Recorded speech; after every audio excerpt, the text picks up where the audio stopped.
Welcome to Just Theory.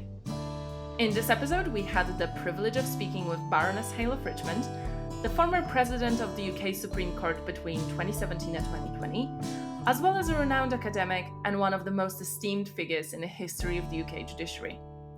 We speak about the challenges and the beauty of judicial work, the relevance of practical wisdom in judging, and Baroness Hale's years of experience on the bench and beyond.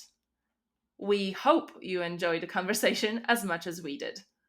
So, without further ado, I present to you episode 10, the one with Baroness Hale.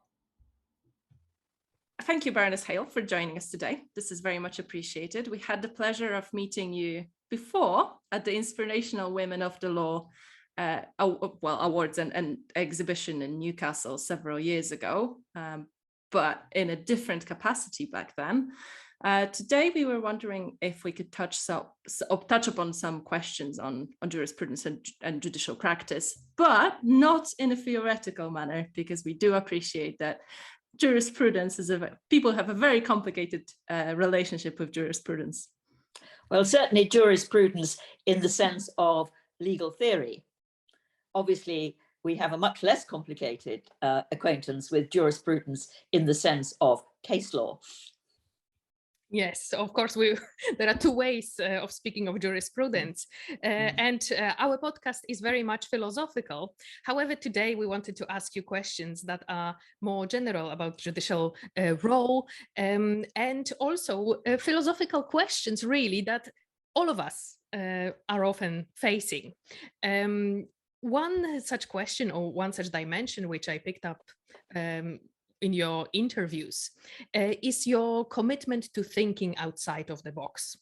So, for example, when you were sworn in as a Lord of Appeal in Ordinary, you nominated two academics, if I'm correct, one being Baroness Hale, an established and distinguished philosopher, instead of asking two law lords to be your supporters in that capacity.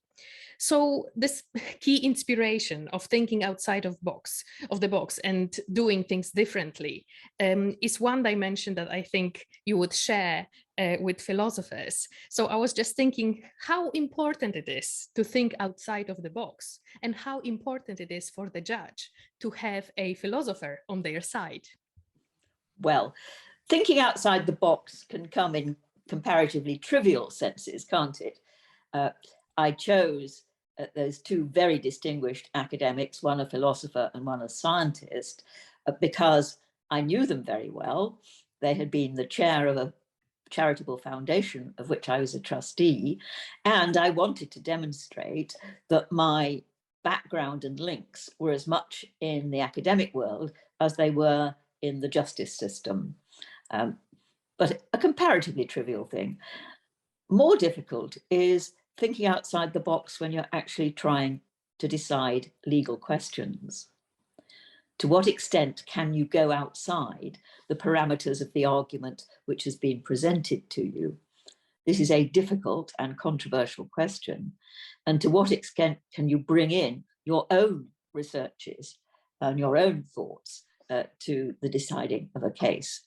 I have always thought that you should be able to do this, but you've got to do it in a responsible way, and you've got to share any of your thoughts that the parties might need to make a comment on with them before you introduce something that they haven't mentioned to you. But that's material. The question of whether you go outside the box in terms of the arguments, the way in which the case has been presented, I think you will find that most of us draw a distinction between public law cases and private law cases. If it's a public law case, well, then we may very well be prepared to expand the argument beyond that which the public authority, the government, and the individual or the business have framed it. But if it's a private law case, the parties have chosen the ground on which they want to fight. It's much more difficult for us to come along and say, but I think you should be fighting about something completely different. And on the whole, we don't do that because they may have very good reasons for the way in which they have framed the debate between them. Of course, the one qualification for that is that if you're dealing in children's futures, to some extent in families' futures, or in the futures of people who lack the capacity to make decisions for themselves, well, then your duty is to do what's best for them, and therefore you can think beyond the cases which have been presented by the various people appearing in front of you. You've touched upon so many themes that I'm sure Aleksandra also spotted here, including the boundaries and confines of judicial decision making. But one final point that you made, and the reference to mental capacity, features quite prominently in your work and also in your past. And that's again a connecting theme between certain philosophical approaches who are committed to the notion of agency, autonomy, personal freedom and responsibility. This is something that we see a lot in your judgment in the Montgomery case, for example. So this is a very, very prominent theme throughout your jurisprudence. I was wondering if you could say something about that commitment to autonomy and emphasizing that human beings are agents responsible for their actions or omissions, that the law must perhaps recognize to a greater extent, or perhaps we have the balance right. I don't know, what's your thoughts on that? Well, my thoughts are no doubt not very coherent ones, as is often the case, but there has been a tendency in the law, historically at least, not to recognize the agency of women. So a number one driver in thinking about autonomy has been thinking about women's autonomy. And of course, that comes up in the cases about negligent sterilizations, where women became pregnant when they never meant to be pregnant, and trying to get the courts to recognize that this was a gross invasion of a woman's bodily integrity and personal autonomy, and that was the real problem with it, rather than the financial costs of bringing up the resulting child. I think I did get that message across to the men, but it did require quite a vehement judgment in order to do that. So that's number one. And Montgomery, of course, again, is a case about women's autonomy in decision-making around childbirth. Then, of course, you move on to children, and to what extent can children be allowed to make their own decisions? And what I always thought about that was that we're very keen on making children responsible for their misdeeds in criminal law, and we've even abolished the presumption that they don't know that what they are doing is wrong or against the law. But at the same time, we're very reluctant to recognize children's autonomy in decisions about themselves and about their future and in other areas of the law. And so that's another theme. And then we come on to people who lack capacity, where again, there's a big debate, as I'm sure you know, between whether what decisions are made on their behalf should be in their best interests as judged by other people, or whether we should try and work out what they would have decided had they been able to do so.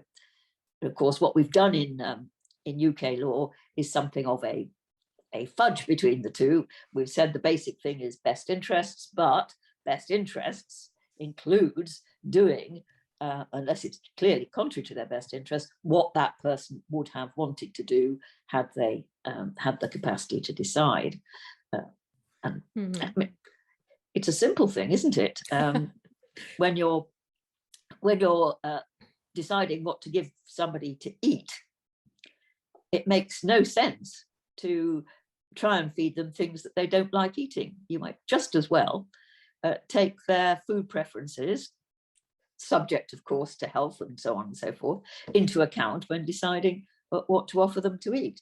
And that's something, no matter how mentally incapacitated somebody is, they almost certainly have got food likes and dislikes.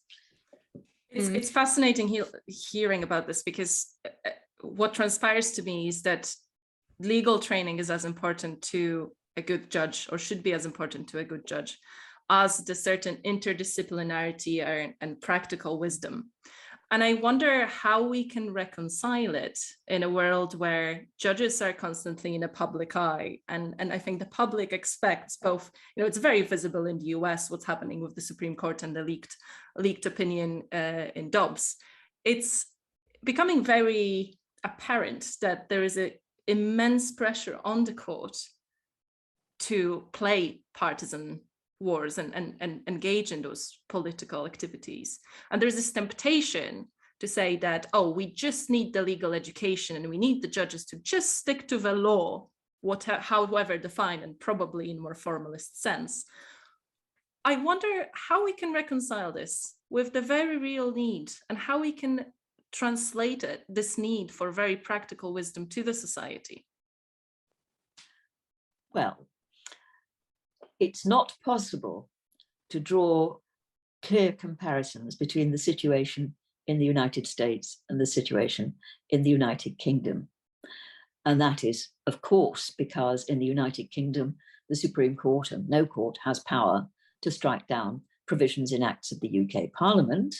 We don't have a written constitution that makes anything that it chooses to do unconstitutional. And we don't have political appointments to the judiciary. I can say that with complete confidence, because all of the appointments that I had, which were the result of the traditional tap on the shoulder method, as opposed to an open and transparent application-based process, 2 of them were by Conservative Lord Chancellors, Prime Ministers. 2 of them were by Labour Lord Chancellors, Prime Ministers. So I think I'm the living embodiment of the fact that we don't have political appointments in this country. So we are not subject to the same sort of pressure to conform to the expectations of those who appointed us or supported our nomination in the way that is true in the States. But that doesn't mean to say that when hard choices have to be made in interpreting what the law is, that a certain type of legal mindset doesn't come into the equation. Of course it does. And the extent to which that may be influenced by contemporary political pressures, very controversial. Mm-hmm. I mean, there will be people who think that certain recent decisions of the Supreme Court of the United Kingdom, since I and 2 other justices retired, 3 other justices retired, have rowed back on the implementation of human rights in the United Kingdom, compared with some of the earlier decisions. I don't think it's sensible for me to go into detail, but there are people who think that that is what has been going on. It's consistent with a particular view that the present justices, or the leading ones, have. But on the other hand, it also is contemporaneous with an attack by the government on the Human Rights Act. I'm not sure that's an answer to your question. It answered the first part of your question. I'm not sure whether it answered the second part of your question. I'm not sure if there is an answer to my question, to be honest, because a lot of those conflicts and a lot of those dilemmas are almost paradoxical in nature. And I think they would be, if we could resolve them, if we could resolve the issues of, ever being the legitimacy of the court being ever questioned by political fractions that do not like the outcomes of constitutional cases. I don't think we can ever avoid that. But what I find always fascinating is that if we rely on the studies of the public opinion of the court, it actually doesn't shift, at least doesn't seem to be shifting that much, regardless of the political outcomes. It seems like out of all the branches of power, the court maintains its position as a relatively trustworthy. So I don't think there is, I genuinely don't think there is a way out of it. I was just very curious to hear your thoughts on the matter as somebody with first-hand experience of it.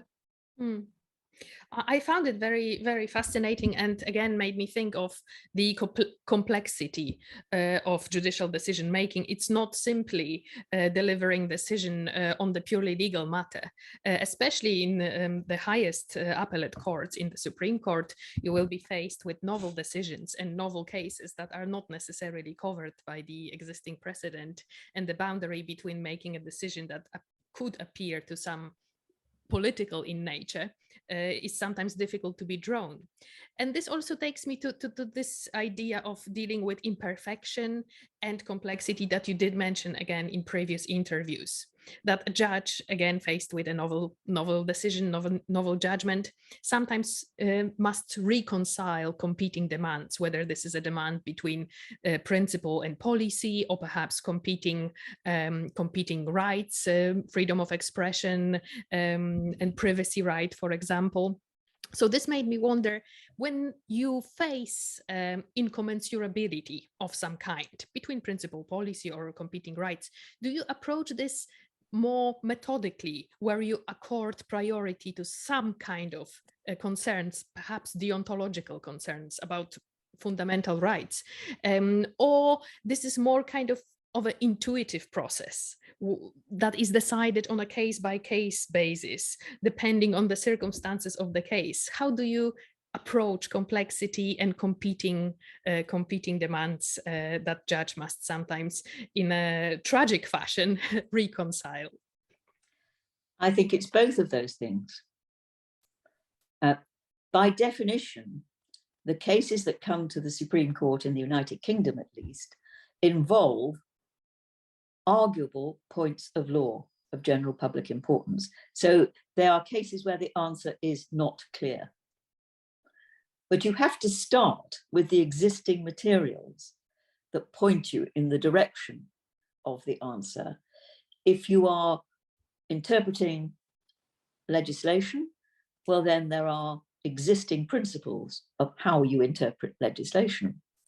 And so you look at the words and you apply the principles to them, including, of course, the purposive principle of construction. So you look at what the purpose of the legislation was and consider which meaning is best going to further the purpose of the legislation, and so on. There are plenty of principles. So that's the way you tend to do it. And the same is true if you're looking at a case involving the common law, judge-made law. Again, you go back to the earlier decisions and what were the principles that you can distill from the earlier decisions, and then you attempt to apply that to the novel situation. So that is, in a sense, on a case-by-case basis, but we're not plucking the answer out of the air. We hope that we are reasoning from the materials that have gone before to produce an answer which is consistent with those materials. I mean, there still are choices, obviously, and values come into the choices that you make in those. But the discipline of doing things the judgy way is a very helpful start, because it gives you the tools with which to try and arrive at a sensible conclusion. Would it be right to say that this is why the diversity and increasing the diversity of thought in the court matters? Because if we automatically expand the available number of principled variations of principled approaches, there is a higher chance that I would imagine by enabling the principled debate, you can arrive at the right answer. That assumes there's a right answer. And with many of these cases, there is no one right answer. There is the one that the court arrives at, and which will last for a while, that may not be the final word on the matter, as we happen to know. But yes, I think that is an argument for diversity. There are many different dimensions of diversity, of course. One of them is diversity of background and experience. And I do think that's very important, because I have come to certain issues, I know, from my background as a woman, my experience of living a woman's life, probably my academic experience, and many other aspects of my experience which are different from that of my colleagues. And I think that's a good thing, because I could perk up and say, but have you thought about this? And then they think about it and they think, oh yes, you may have a point, or no, that's the answer to this. So that sort of debate which goes on amongst judges in collegiate courts is a very healthy thing. And the broader the background and experience of the judiciary, the better. The question of judicial values, your approach to judging, well, you can get that. You can have 9 middle-class white men who will nevertheless have a different approach to judging. History tells us this. We study, for example, the US Supreme Court. And you could, so that is something that different people can have. It's a different mentality that they have. And that's always been with us. But I think that the diversity of experience is good at setting itself against certain versions of the mentality. Since we're with the topic of diversity, if I may ask, you did mention the judicial appointment process earlier on, and that now it differs with the Judicial Appointments Commission as opposed to on the tap on the shoulder method, which significantly increases the number of applicants for selection, available for selection. But this is in a way a soft measure, encouraging diversity at appointments as opposed to adopting quota when appointing judges. So I was wondering, what's your views on positive action and encouraging that diversity in judicial profession? Do we take the right approach right now, or should we be more radical in terms of adopting perhaps quota or harder measures to encourage diversity in judicial profession? I have always said that I am in favour of what in this country would be called affirmative action, which is taking positive steps to encourage a wider range of people to apply, and, which is essential part of that, being very constructive and forward-thinking about the way in which you assess the potential of that wider pool of candidates. So I'm all in favour of doing all of that, and it's beginning to happen. I've never said that I'm in favour of positive discrimination in the sense of you have 2 candidates and you pick the one who is the less good of the 2 because they come from a less well-represented group in the in the judiciary.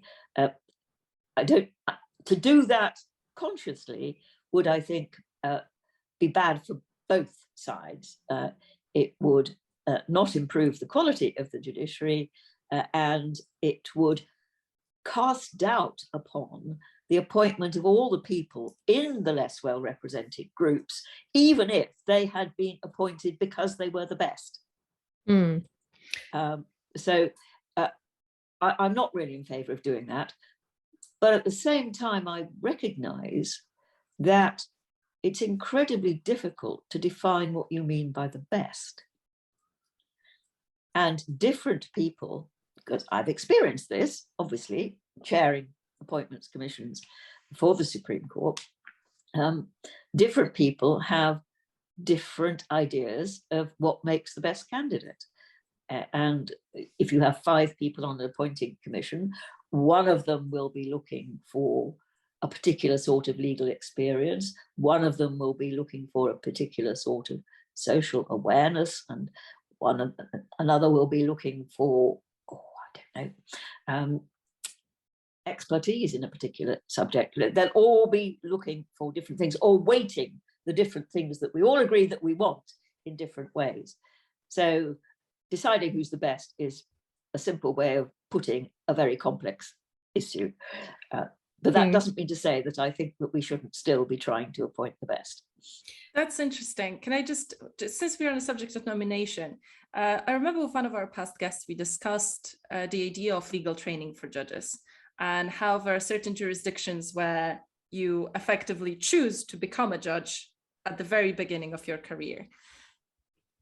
What are your thoughts on that model? Would it support producing quality judges or quality, I don't want to call it outcomes because that sounds incredibly corporate and unnecessary, but would you think that it would further, an ever improvement or excellence among the judiciary, or perhaps it's a better approach to elect from people who actually practiced or who taught or who had a different, wider variety of experience with the law? I am sure that there are excellent judges in each of those systems.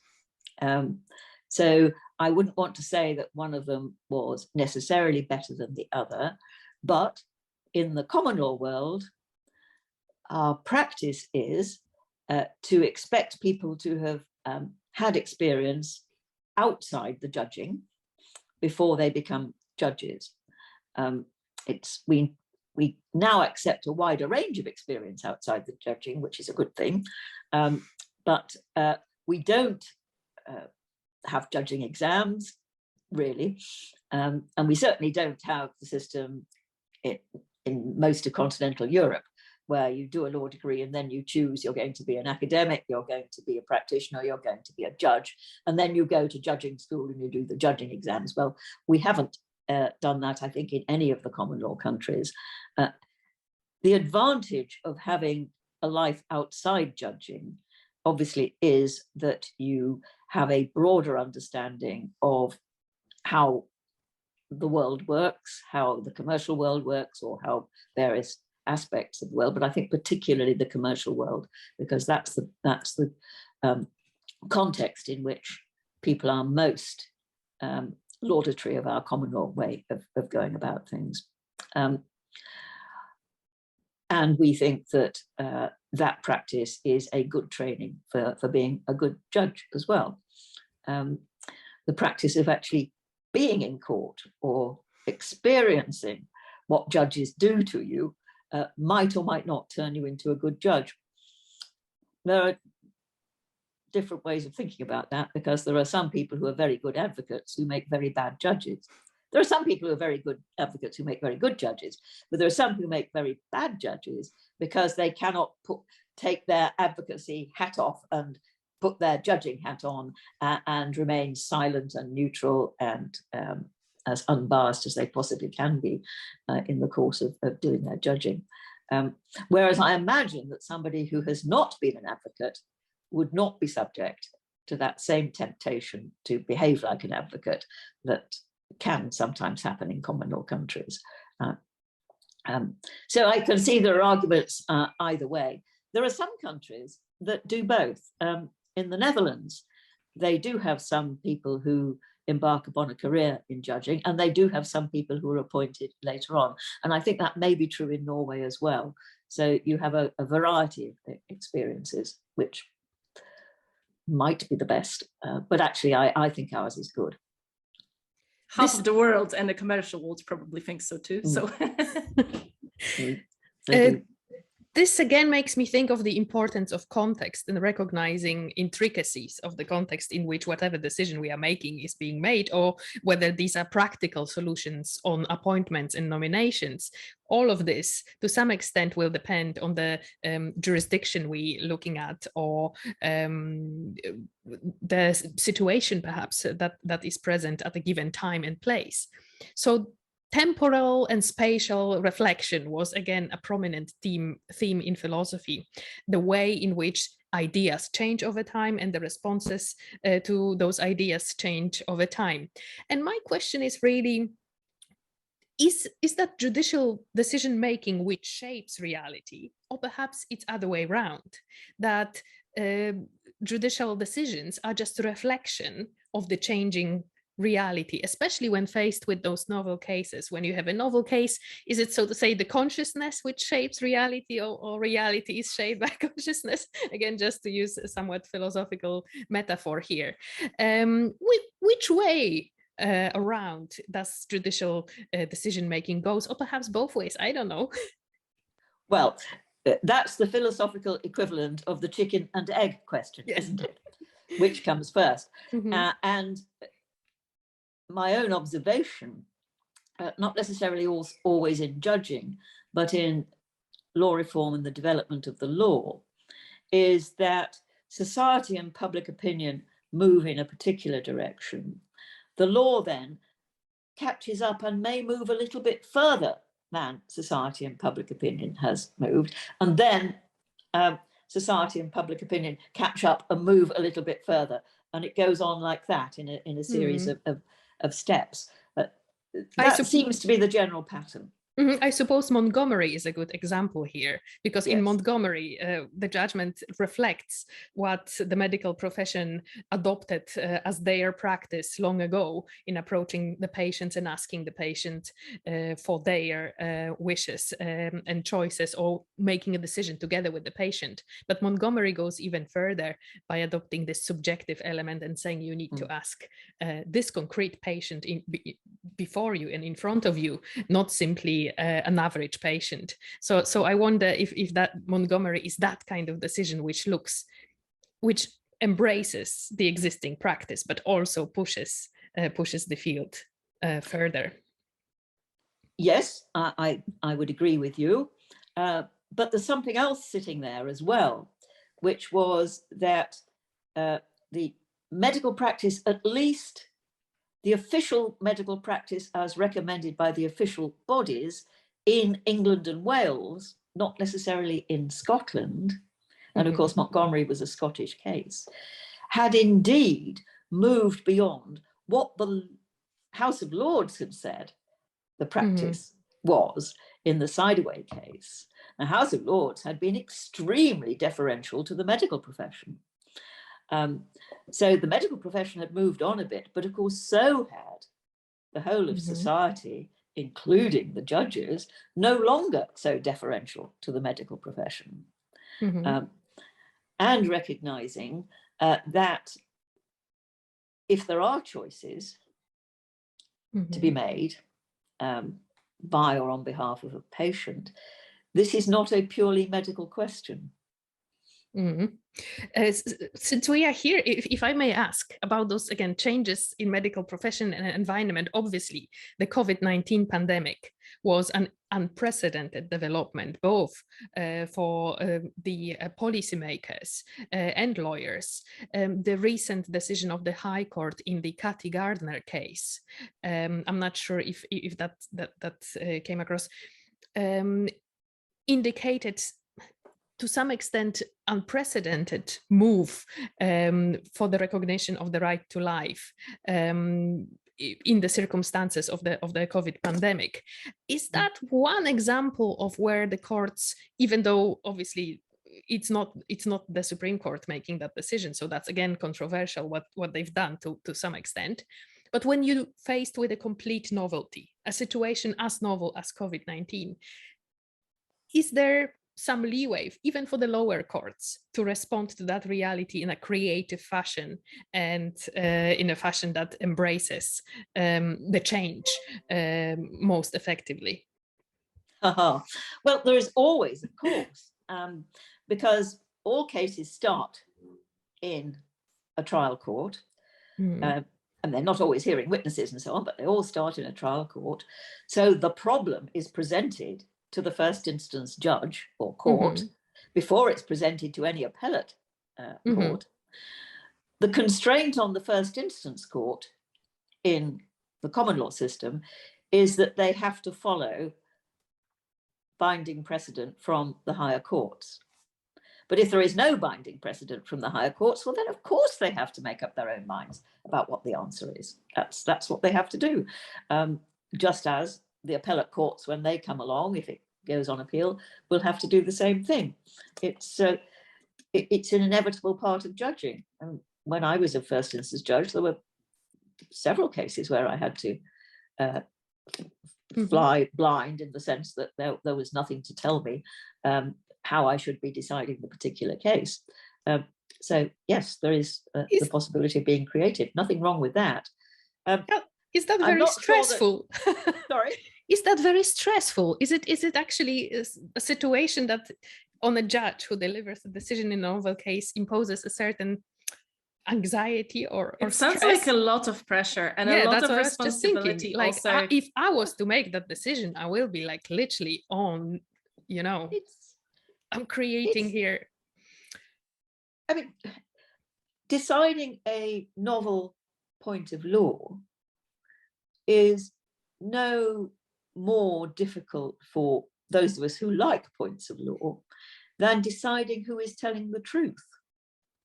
And of course, all the time you are deciding who is telling the truth, or what the best course is, and so on. So deciding facts, exercising discretions, deciding points of law, these are all potentially stressful. And it depends on the context, how stressful they are. Taking risks is stressful. And I believe part of the job of judging is actually to take risks which other people, because of the professional constraints they're under, cannot take. So judges dealing with children cases should be prepared to take risks that the social workers who bring the case before them have not been prepared to take. That's just one example. So being a judge is not for the faint-hearted, I'm afraid. That's the nature of the beast. I'm not sure that COVID introduced some dramatic facts and some even more dramatic legal responses to it. Very hastily introduced legislation, very draconian effects, but with quite a lot of fuzzy edges, the first regulations, and no doubt it's those fuzzy edges which have contributed to some of the legal dilemmas, which are only now coming up. Because what was interesting was how few cases came up during the lockdown to challenge what was being done. It's all being done retrospectively, which I think is a great shame. But that's often the nature of the beast with judging. You are judging what happened in the past. This is very interesting because it brings me to a question of legal education. Because if we think holistically about the role of a judge and responsibility, all the responsibilities of a judge, as you just described them, I wonder how your academic career, and a remarkable one at that, helped you in your role as a judge, and whether you think that whether it impacted your view on the future of legal education, and whether we should be teaching law students, it's now an ongoing debate and it's ever ongoing debate, whether we should be teaching law students the practical and the pragmatic, or whether we should also introduce the theoretical. Well, funny you should say that, as I've just been having conversations along those lines in another university. But I think university legal education should encompass all strands. You're positing a dichotomy between practical and theoretical, but actually what the law is doctrine, which is not quite theory in the sense that you're thinking about it, not philosophical theory, and it's not quite practice. It is the legal materials, the legislation, the decided cases that make up the body of the law that have to be learnt, and how to use them, how to read them, how to understand them, I think is the basic task of a law degree in legal education. on top of that, of course, to understand them in their historical, social, economic context adds to the understanding and is important, and is particularly important when it comes to the possibility of future developments, and to have an eye to the practical implications of a particular sort of decision. That is also important. So you need to do the lot, but the basis, I think, of legal education has got to be how to be a good lawyer. We should write it down somewhere. This is honestly how to be a good lawyer. I think it should be on in Newcastle Law School as you enter, above the door, as a motto. Yeah, I was just thinking that this connects really well to our first question that we typically ask our speakers on what you were like. What was it like for you to be a student, and what it is that you would advise yourself as a student? Well,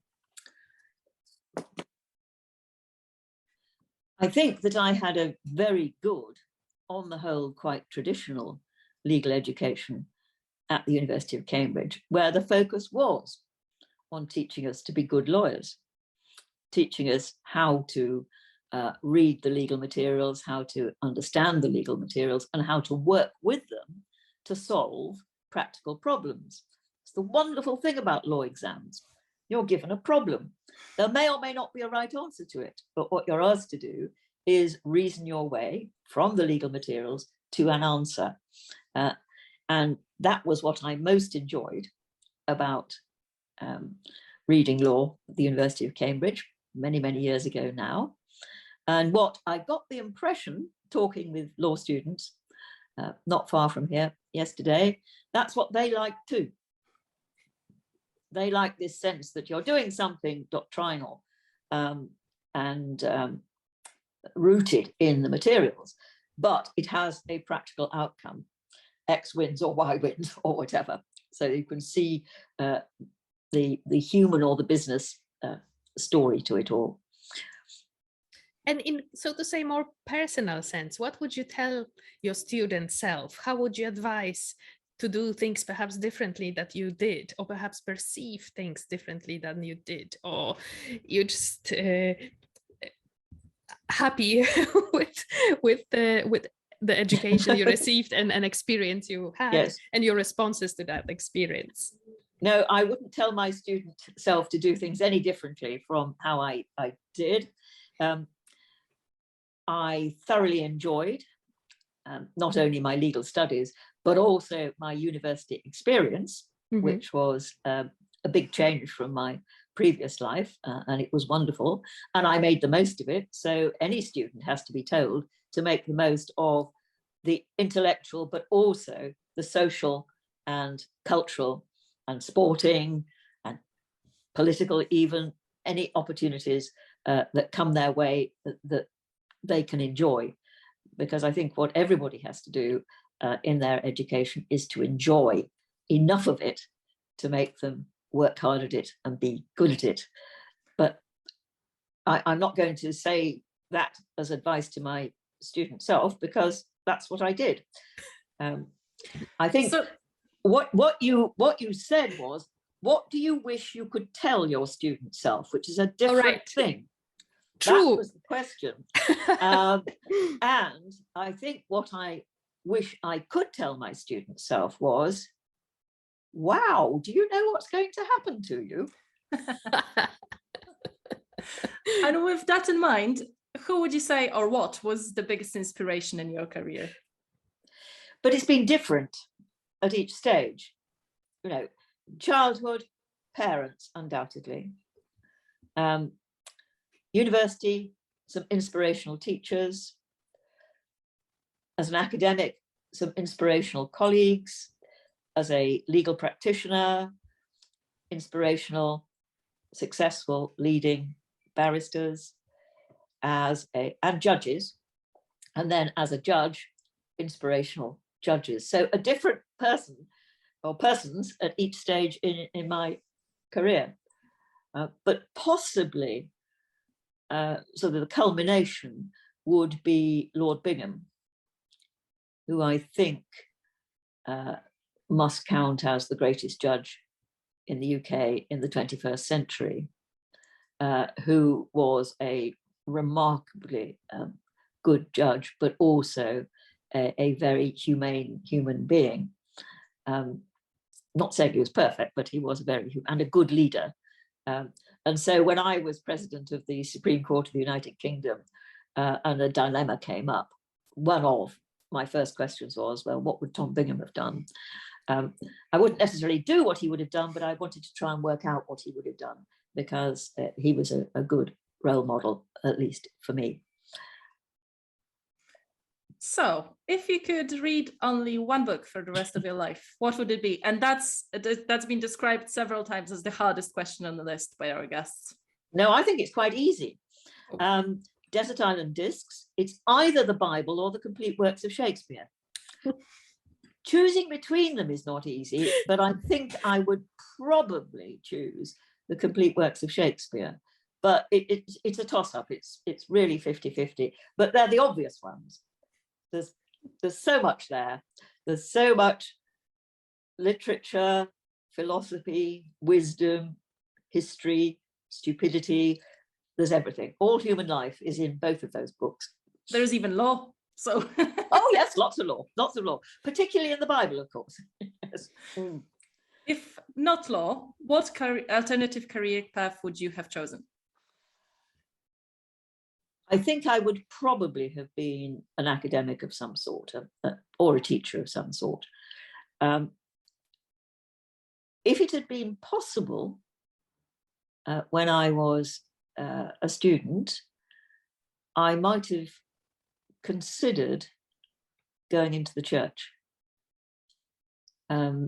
which has got an awful lot in common with the law and with academic teaching as well. In fact, talk about dressing up and pontificating, it's that.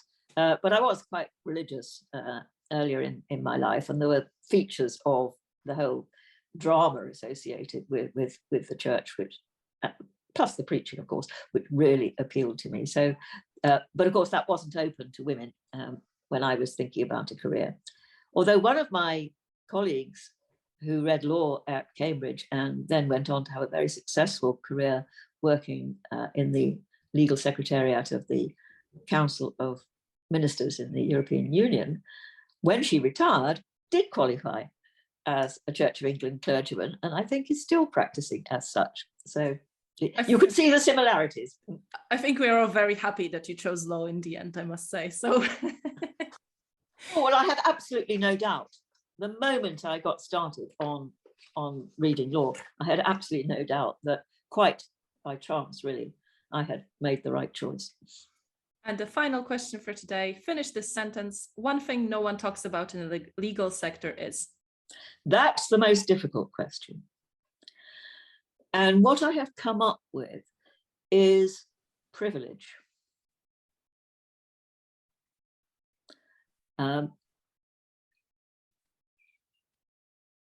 That is the inherent advantage that certain people have in the justice system, both as practitioners, as judges, and as participants.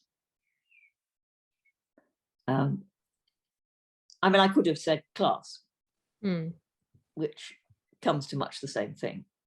And we don't talk enough about it.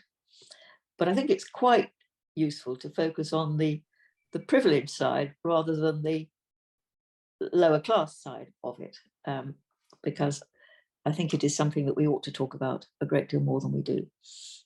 Agreed. Emilia? Could I just throw in last final question to the mix? And this is one that I asked you many years ago when you visited us for the Inspirational Women of the Law. And that was it's not so very long ago. A while ago. Yes. And it was, I think, just after you delivered the judgment in the Miller case, in the prorogation case, and you've been wearing your brooch, your spider brooch on that day. if I remember correctly, you said that it didn't symbolize anything, it didn't stand for anything. But many people read into the brooch very quickly, interpreting it as I'm about to deliver a serious judgment and the government must reckon with the court now. That's how it was interpreted. So I was wondering what's your thoughts on symbolism and non-verbal communication? Does the judge speak to the world just with their words, but also their conduct, their actions, the way they dress perhaps, and how the symbol communicates sometimes more powerfully with the wider public than a spoken word? That's just adding more pressure on top of all the I'm sorry, it was supposed to be a simple question, but I just couldn't resist to ask about the brooch. It's not a simple question. If you'd asked simply about the brooch, there was no symbolism involved in that. Other than that, I got into the habit of always wearing a brooch.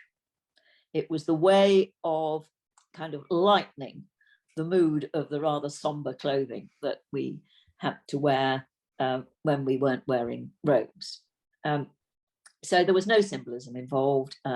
If I'd thought about it, which I didn't, I would probably have chosen something slightly less open to interpretation, because most of my brooches are creatures, and so whatever the creature was, it could have been a frog, it could have been a dragonfly, could have been a bug, people might have read something into that.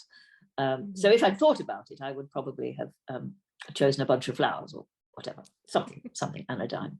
I don't think that I had realized how prominent the brooch would look at a particular camera angle from the television. Of course, it's not common for judgments, even of the Supreme Court, to be broadcast all over the world. This is not a normal phenomenon.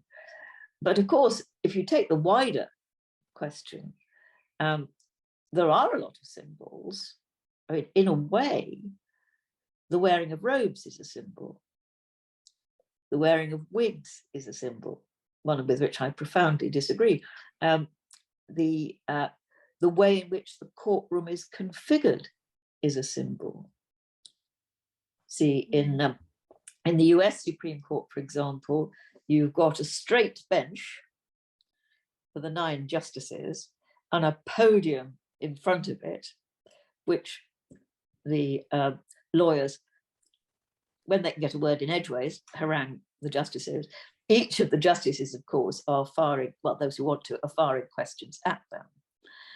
Completely different from the configuration of the court in the UK Supreme Court, where everybody is on a level, the justices' bench is curved so that the justices can interact with one another, counsel's bench is curved, and the whole thing looks quite like an oval conference table. So the atmosphere is different and it's intentionally different. So huge number of symbols, could go on and on and on. That's absolutely fascinating. I'm still glad that brooch did acquire some significance. It's a rule of law symbol, and a symbol that government does not enjoy unlimited power. That's how people view it now. So I think that speaks powerfully to imagination and to students, to people who do see a symbol sometimes, and which speaks more powerfully than words. On this, I think we can bring our conversation to a conclusion now, because we're running out of time. But thank you so much, Baroness Hale, for joining us.